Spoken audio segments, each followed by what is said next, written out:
Hello students, मैं उमंग शर्मा और आज हम जो पढ़ने जा रहे हैं वो है आपकी क्लास 11th की बीएसटी का chapter number 1।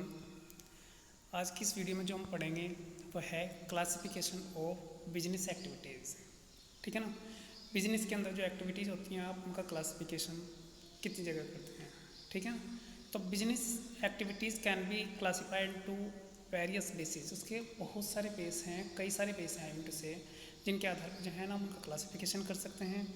But the common basis of classification is on the basis of function. लेकिन जो कॉमन सी बात अगर हम बताएं तो कॉमन जो बेस है वो है आपका उनका क्लासिफिकेशन करना उनके फंक्शन के बेस पर, उनकी जो अंदर एक्टिविटी हम करते हैं उनके बेस पर। ठीक है ना। तो अगर हम फंक्शन के बेस पर क्लासिफिकेशन करते हैं बिजनेस एक्टिविटीज़ का, तो यहाँ पे बिजनेस एक्टिविटीज़ दो तरीके की होती हैं, एक इंडस्ट्री, एक कॉमर्स। ठीक है ना। बिजनेस एक्टिविटी का यहाँ पे एक चार्ट भी गिवन है आपकी बुक के अंदर, स्टडी करेंगे इसे। ठीक है। तो यहाँ पे बिजनेस का जो क्लासिफिकेशन रहा वो दो दिए हुए हैं इसने बिजनेस एक्टिविटीज़ का, सॉरी, इंडस्ट्री एंड कॉमर्स। देखो बेटे, यहाँ पे सबसे पहले जो हम स्टडी करेंगे वो देखेंगे कि इंडस्ट्री क्या होती है। Industry refers to an activity which converts raw material into useful product. जो रॉ मटेरियल को कन्वर्ट कर देगी आपके यूजफुल प्रोडक्ट में, वो आपकी बोली जाएगी क्या, इंडस्ट्री। यानी कि अगर मैं सीधी सीधी बात बोलूँ, जो कच्चे माल से फिनिश गुड तैयार करने का, पक्का माल बनाने का काम करती है वो काम इंडस्ट्रीज़ का होता है। ठीक है ना।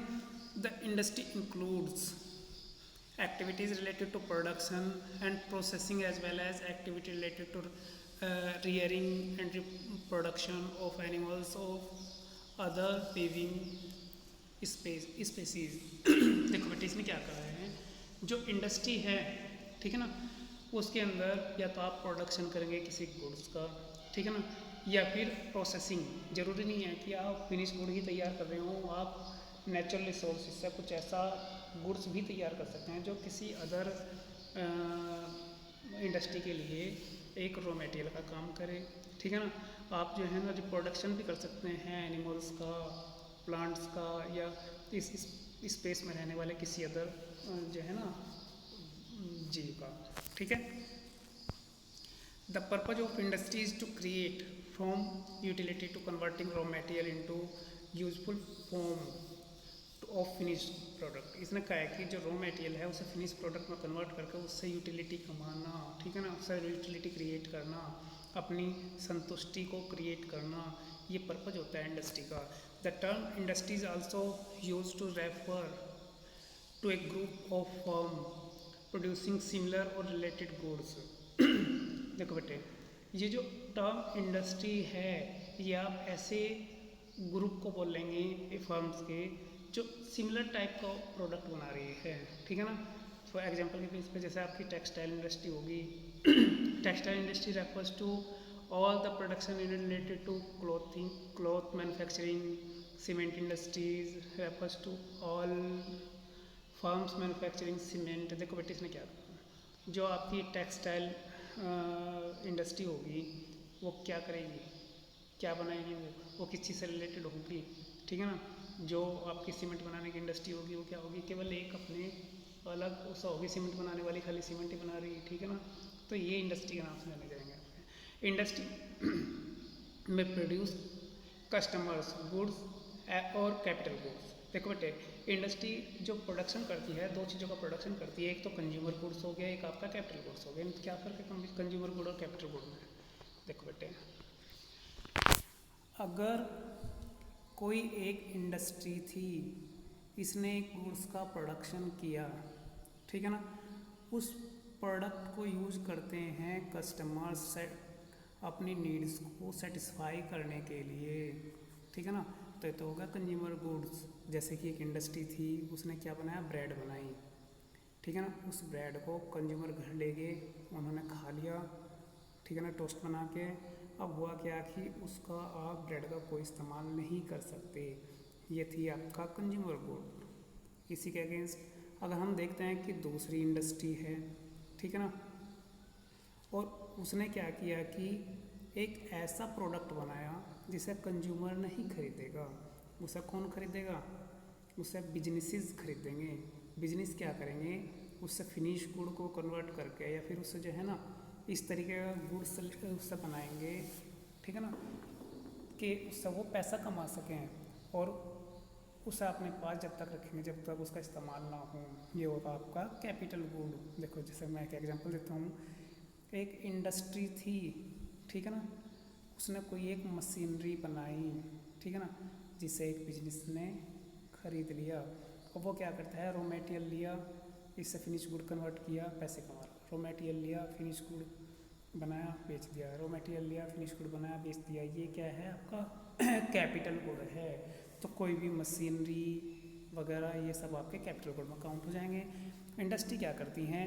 इंडस्ट्री किसी भी तरीके का कंज्यूमर गुड, कैपिटल गुड, ये सब चीज़ बनाती हैं। Goods such as butter, cloth, radio, etc consumer goods होंगे।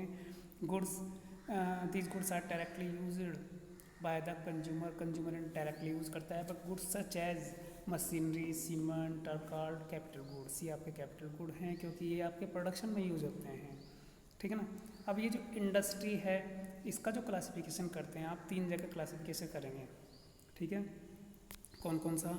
Primary industry, secondary industry, tertiary industry, ठीक है। सबसे पहले नंबर पे हम प्राइमरी इंडस्ट्री को देखते हैं। देखो प्राइमरी इंडस्ट्री क्या है? Primary industry includes all those industries which are concern with extraction of natural resources और रिप्रोडक्शन ऑफ लिविंग स्पीसीज। देखो इसमें क्या बोल रहा है कि वो इंडस्ट्रीज जो नेचुरल रिसोर्सेज है या तो फिनिश गुड तैयार कर रही हैं, ठीक है ना, या फिर अदर इंडस्ट्री के लिए रॉ मटेरियल तैयार करती हैं, ठीक है ना, या फिर जो आपकी लिविंग थिंग्स होगी धरती के ऊपर, उनके जो आप रिप्रोडक्शन का काम करते हैं, जैसे डेयरी होगी, ठीक है ना, मुर्गी फॉर्म हो गए, इस तरह की कोई चीज़ें होगी, ये सब चीज़ प्राइमरी इंडस्ट्री के अंदर आएंगी। यानी कि जो भी इंडस्ट्री यूज करेगी नेचुरल रिसोर्सेज का, वो आपकी और उससे गुड्स तैयार करेगी, चाहे वो फिनिश गुड तैयार कर रही है, चाहे वो कंज्यूमर गुड तैयार करती है, चाहे वो कैपिटल गुड तैयार करती है, ठीक है ना, वो आपको क्या बोला जाएगा? Primary industry. प्राइमरी इंडस्ट्री की बात करते हैं तो ये इंडस्ट्री आपकी 2 तरीके की होती हैं। फर्स्ट होती है आपकी एक्सट्रैक्टिव इंडस्ट्री, दूसरी होती है जेनेटिक इंडस्ट्री। एक्सट्रैक्टिव इंडस्ट्री जब आप धरती से कोई नेचुरल रिसोर्स लेकर उससे फिनिश गुड या आपका है ना कैपिटल गुड तैयार करते हैं या कंज्यूमर गुड तैयार करते हैं तो बोला जाएगा आपका एक्सट्रैक्टिव इंडस्ट्री। और अगर आप जो है ना रिप्रोडक्शन वाले बिजनेस में हैं, एनिमल्स का रिप्रोडक्शन करना, बर्ड्स का करना, प्लांट्स का करना, तो ये आपका जेनेटिक इंडस्ट्री में आ जाएगा, ठीक है बेटे, पढ़ के देखेंगे इसे। नेक्स्ट आता है आपका secondary industry. Secondary industry makes use of product which are extracted and produced by the primary industry as their raw material and produce finished product। देखो बेटे प्राइमरी इंडस्ट्री जो थी, ठीक है ना, प्राइमरी इंडस्ट्री जो थी उन्होंने क्या किया? नेचुरल रिसोर्सेज को उठाया, ठीक है ना, प्राइमरी इंडस्ट्री ने नेचुरल रिसोर्सेज उठाया, ठीक है ना, और उसे उठा के उसमें फैक्टराइज किया अपनी फैक्ट्री के अंदर और बेच दिया किसे? सेकेंडरी इंडस्ट्री को। अब सेकेंडरी इंडस्ट्री क्या करेगी? ये जो प्राइमरी इंडस्ट्री से गुड्स निकला था तैयार होने के बाद इसे यूज करेगी एज अ रॉ मटेरियल, यानी कि कच्चे माल के बेस पे, और इससे तैयार करेगी फिनिश गुड्स और फिनिश गुड्स को मार्केट में सेल कर देगी, ठीक है ना। तो यानी कि जो प्राइमरी इंडस्ट्री होती है, ठीक है ना, उनका जो कमाया हुआ पैसा है, ध्यान से समझेंगे, जो प्राइमरी इंडस्ट्री का जो गुड्स उन्होंने तैयार किया था उसे as a raw material use करके फिनिश प्रोडक्ट तैयार करने का काम कौन करता है? सेकेंडरी इंडस्ट्री करती है। एग्जांपल माइनिंग ऑफ आयरन और is done in the primary industry but still manufacturing is done in secondary industry. देखो बेटे कोयले अगर हम बोलें जो खान से अगर कच्चा लोहा निकाला जाता है, ठीक है ना, वो निकालने का काम कौन कर रही है? प्राइमरी इंडस्ट्री, ठीक है ना। जो खान से कच्चा लोहा निकालने का काम जो करता है वो करती है प्राइमरी इंडस्ट्री, बट उसी से स्टील मैन्युफैक्चरिंग का काम कौन करेगा? सेकेंडरी इंडस्ट्री, आई बात समझ में? अच्छा देखो बेटे, अगर हम ये इन इंडस्ट्रीज़ को देखें तो ये भी दो तरीके की होती हैं, ठीक है ना। सेकेंडरी इंडस्ट्री कौन कौन सी? एक तो आपकी मैन्युफैक्चरिंग इंडस्ट्री, दूसरी आपकी कंस्ट्रक्शन इंडस्ट्री। मैन्युफैक्चर जो रॉ मटेरियल को कन्वर्ट करती है आपका फिनिश गुड में, ठीक है ना। जैसे कि मशीनों के थ्रू देखो इसमें क्या लिखा है कि these industry are engage in the process of conversion of raw material और semi finish good into finish good. या तो रॉ मटेरियल को फिनिश गुड में तैयार करते हैं या उस गुड्स को जो प्राइमरी इंडस्ट्री ने सेमी फिनिश करा था, सेमी फिनिश का मतलब अभी अध कचरा माल है, उससे फिनिश गुड में तैयार करने का काम करती हैं, ठीक है ना। These industries create from utility by changing the form of raw material into finish good, ठीक है ना। ये इंडस्ट्री क्या करती हैं? यूटिलिटी अर्न करती हैं किस चीज़ से? रॉ मटेरियल को फिनिश गुड में कन्वर्ट करके। एग्जांपल के तौर पर टिम्बर, लकड़ी का एक बड़ा लट्ठा लिया गया, इस कन्वर्टेड इनटू फर्नीचर, उसे फर्नीचर में कन्वर्ट कर दिया। प्राइमरी इंडस्ट्री ने क्या किया? जंगल से लकड़ी काटी, टिम्बर निकाले और सेकेंडरी इंडस्ट्री को भेज दिया। सेकेंडरी इंडस्ट्री ने उस टिम्बर को as a raw material use किया, उसे फर्नीचर को बनाया और कस्टमर्स को बेच दिया उनके जो है ना नीड्स के लिए, ठीक है ना। इसी तरीके से आयरन इनटू स्टोल में, आयरन को स्टील में कन्वर्ट करना, शुगर कैन को जो है ना शुगर में कन्वर्ट करना, कॉटन को क्लॉथ में कन्वर्ट करना, ऐसे बहुत सारे एग्जाम्पल हैं जो हम समझ सकते हैं। Manufacturing industry produce two type of goods, ये दो तरीके के गुड्स का प्रोडक्शन करती हैं। पहला तो हो गया आपका कंज्यूमर गुड, दूसरा हो गया आपका इंडस्ट्रियल गुड्स, ठीक है। देखो बेटे, वो गुड्स जो डायरेक्ट कंज्यूमर की नीड को सेटिस्फाई करता है, ठीक है ना, वो आपका कंज्यूमर गुड बोला जाएगा, ठीक है ना। उसके बाद जो गुड्स ऐसा होता है जो आपकी इंडस्ट्रीज़ में उन्हें मैन्युफैक्चर में हेल्प करता है, वो आपका इंडस्ट्रियल गुड्स हो जाएगा। कंज्यूमर गुड्स के देखेंगे, the goods which are directly consumed by the consumer are known as consumer good. जो डायरेक्टली कंज्यूमर की नीड्स को सेटिस्फाई करता है वो कंज्यूमर गुड हो गया। ये डे टू डे के कंजप्शन में कंज्यूमर इस्तेमाल करते हैं इनका, क्लोथ, ऑयल, सोप, ब्रेड, ठीक है ना। इंडस्ट्रियल गुड्स की अगर हम बात करते हैं तो जो बिजनेस होगा वो अपना इनका इस्तेमाल मैन्युफैक्चर में करेगा, जैसे मशीनरी, कोई इक्विपमेंट हो गया, टूल्स हो गए, ठीक है बेटे। आगे देखेंगे, अब मैन्युफैक्चरिंग इंडस्ट्री की बात करते हैं तो manufacturing industries are of the following types, इतने तरीके की भी होती हैं मैन्युफैक्चरिंग इंडस्ट्री। देखो कौन कौन सी। पहला हो गया आपका एनालिटिकल इंडस्ट्री। एनालिटिकल इंडस्ट्री का क्या मतलब है? In analytical industry the basic raw material is broken into different part to produce finish product. देखो बेटे, इसने क्या कहा हुआ है कि एनालिटिकल इंडस्ट्रीज़ के अंदर जो रॉ मटेरियल होता है उसे अलग अलग पार्ट्स में आप तोड़ लेते हैं, ठीक है ना। एग्जाम्पल के बेस पे क्रूड ऑयल हो गया आपका, जो कच्चा तेल हो गया आपका, is processed and many finish product such as petroleum, diesel, kerosene oil, gasoline, इस पता नहीं कितने प्रोडक्ट आप उससे बना सकते हैं, ठीक है ना। अलग अलग चीज़ें उसमें से निकाल सकते हैं एक ही चीज़ में से, ठीक है ना। ये आ जाएगा आपका एनालिटिकल इंडस्ट्री में। एनालिटिकल इंडस्ट्री मेनली क्या करती है? आपके रॉ मटेरियल को अलग अलग पार्ट्स में तोड़ लेगी, किसी पार्ट से कोई चीज़ बनाई, किसी पार्ट से कोई चीज़ बनाई। नेक्स्ट आता है आपका synthetic industry. Synthetic industries two or more raw material are mix to manufacture some new product, ठीक है ना। एक नया प्रोडक्ट बनाने के लिए वो क्या करेगी? वो दो या दो से ज़्यादा रॉ मटेरियल को एक साथ मिलाकर जब कोई नया प्रोडक्ट बनाएगी, इसे बोलते हैं हम सिंथेटिक इंडस्ट्री। जबकि एनालिटिकल ने क्या किया था? एक ही रॉ मटेरियल में से तोड़ कर कई चीज़ें निकाली, उनका अलग अलग चीज़ें बनाई। लेकिन सिंथेटिक में कई अलग अलग चीज़ों को जोड़ के एक चीज़ बनाई गई, ठीक है ना। नेक्स्ट आता है आपका processing industry. In processing industry the raw material is processed through various stages of production then finish good are manufactured. इसने कहा है कि यहाँ पर होता क्या है कि आप कई प्रोसेस से, एक लंबी प्रोसेस है, पहले इस मशीन से, फिर उस मशीन से, फिर उस मशीन से, इस तरीके से करके कई प्रोसेस के थ्रू जो है ना रॉ मटेरियल से फिनिश गुड आप तैयार करते हैं। नेक्स्ट हो गया आपका असेंबली इंडस्ट्री। असेंबली इंडस्ट्री क्या होता है? आपके पास कई सारे फिनिश गुड्स ही मानने हैं, फिनिश प्रोडक्ट है, उसे कंबाइन करके एक नया प्रोडक्ट बनाएगी, नया फिनिश गुड तैयार करेगी।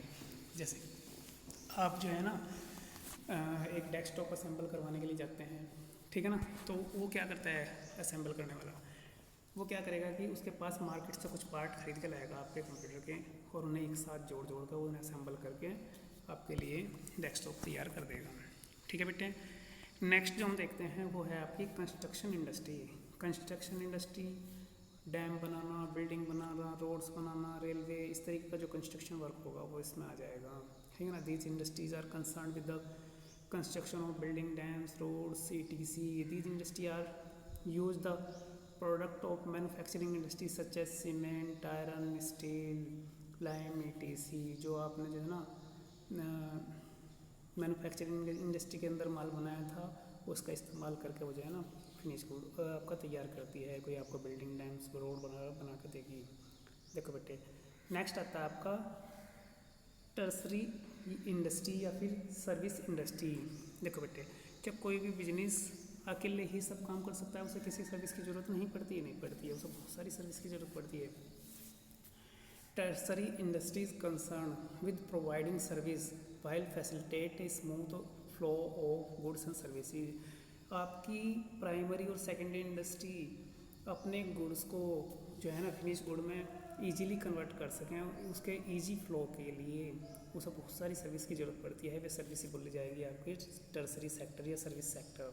ठीक है ना, या सर्विस इंडस्ट्री या टर्सरी इंडस्ट्री। ठीक है ना। ये कौन कौन सी हो सकती हैं? पहले नंबर पर आपकी ट्रांसपोर्ट।